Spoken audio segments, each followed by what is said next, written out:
Hello everyone, I'm Mike DeAngelo with That's Entertainment, and this is your video review of Kirby's Epic Yarn by Goodfeel Incorporated.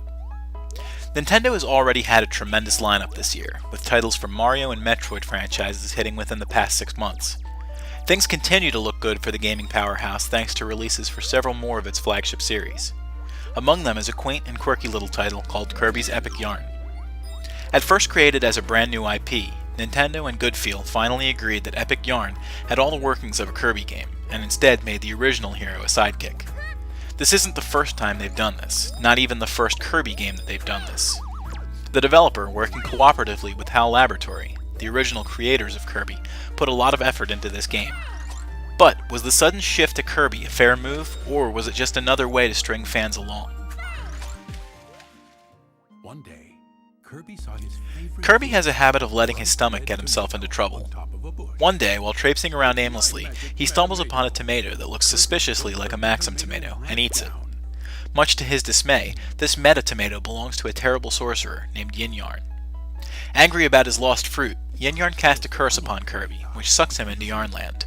In Yarnland, everything is made of the stringy fabric, including the usual pink ball protagonist.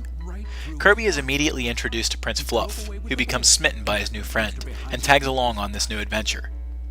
Yarnland has fallen into disarray, and only the two of them can find bits of magic yarn to put the world back together and give Kirby a chance to return to his own land. If Yin Yarn or some other old favorite baddies from the Kirby series have their way, however, our hero will have a tough time doing anything to help either world.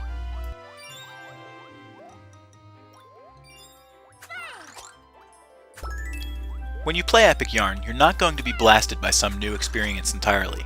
This game is a platformer with standard platformer roots. Further, Kirby's impact on the game gives it an even more familiar feel. While there are some bits and pieces of his personality and abilities that have disappeared from this game, like the ability to suck up enemies or float into the sky endlessly, he still functions in many of the same ways. The controls take a little getting used to, as you have this pre-registered desire to inhale all your enemies, to no avail. Kirby isn't able to channel the abilities of the minions of Yin Yarn, unfortunately, either, but he has found alternate ways to transform. The yarn and fabric style visuals certainly have a strong impact on the way the game is played. Buttons and zippers and stray pieces of cloth are all over the place in the game, hiding special collectibles, new passageways, and wormholes that change Kirby's shape.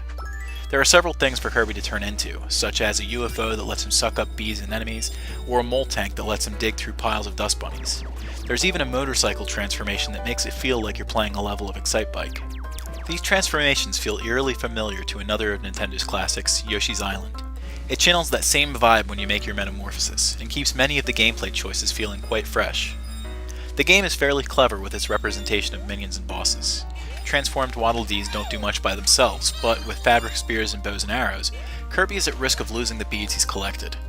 Some buttons buzz around like flies or bees, causing a little more frustration. The bosses, like oversized dragons and firebirds, aren't exactly hard, but beating them flawlessly provides for a nice challenge.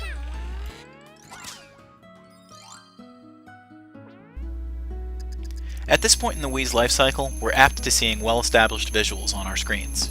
Kirby's Epic Yarn does a very good job of keeping up the trend. Yarnland is colorful, well-animated, fresh, and unique. The yarn does some curiously quirky things, like drip down from the ceiling, or twist and turn like a tornado. It's a little on the cute side, which isn't all that unexpected for a Nintendo game, let alone a Kirby game, but all things aside, it still gets the job done well enough. The music is one of those things that you'll notice doesn't feel entirely like Kirby. It is catchy enough on its own, and there are some subtle nods, but for the most part, these are original tunes. The sounds, however, ground you in the old school games, and are sure to put a subconscious smile on your face. The dialogue is narrated by an omnipotent actor. Kirby, Fluff, and the rest of the cast of characters all utilize the same voice. This isn't a bad thing, though, as the game is presented almost in storybook fashion.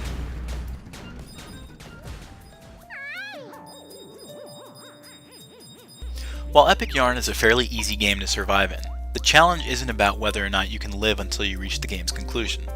When Kirby gets hit, he drops the beads he's collected, similar to the way Sonic drops his rings. These beads are ranked at the end of the level, and in some situations even earn you access to other stages. Sonic isn't the only imitated game here either. Much like the Wario Land games, which Goodfeel has had a crack at in the past, there are some treasures that await Kirby in each of the stages. These treasures have a little more function here than they do for Wario though.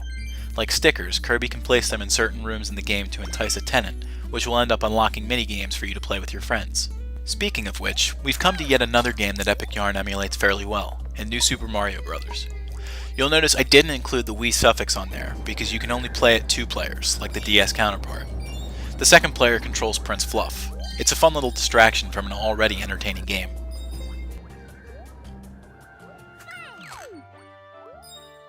Nintendo must be getting pretty comfortable with its stable of dependable developers. With Project Sora working on a new Kid Icarus, and Retro working on Donkey Kong Country, it certainly seems that the Big N has found the right people to team with. Goodfeel shows their own willingness to keep their relationship strong, as their latest release is entertaining throughout. With only a few hiccups in the form of some control complaints and a lack of real challenge, the Puffball hero is back in good form, even if it didn't originally belong to him. That's Entertainment awards Kirby's Epic Yarn a score of 9 out of 10.